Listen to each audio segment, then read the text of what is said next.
بسم الله الرحمن الرحيم.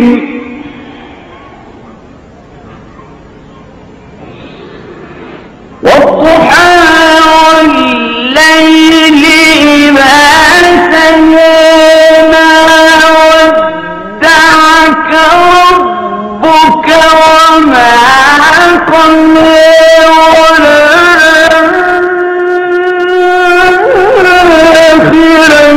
خير لك من الأولى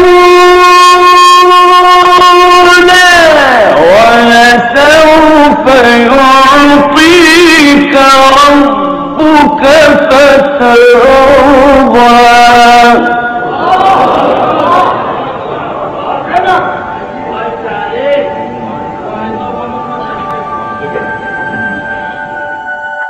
Why those of you who've heard of Abd al-Basit, Abd al-Samad, I'm sure many of you have heard of the famous Egyptian Quran reciter, who I'm sure many of you will have the tapes or the cassettes at home.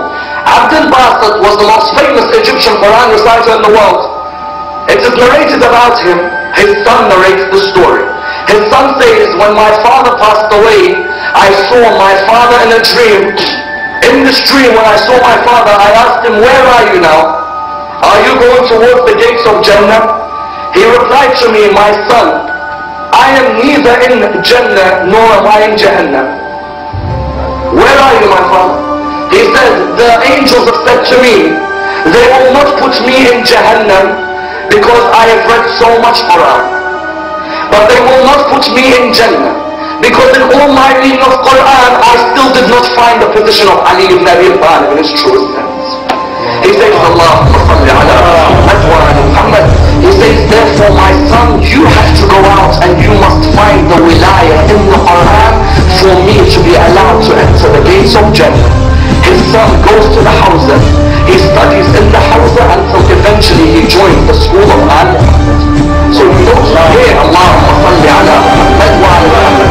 Here you notice that the wilayah of Ali ibn Abi Talib is the basis of the whole religion of Islam. But there is an important part. اليوم أكملت لكم دينكم وأتممت عليكم نعمتي.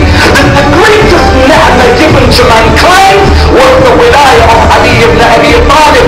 That is why Imam Ali al-Hadi in Diyar al-Jami'ah says, يا أهل بيت النبوة ومعدن الرسالة ومختلف الملائكة ومهبط الوحي يا أولياء النعم. You are the first of the ni'am of Allah subhanahu wa ta'ala. بموالاتكم تمت الكلمة وعظمت النعمة. In your wilayah, in our closeness to you, the word was completed and Allah's blessings were favored on mankind.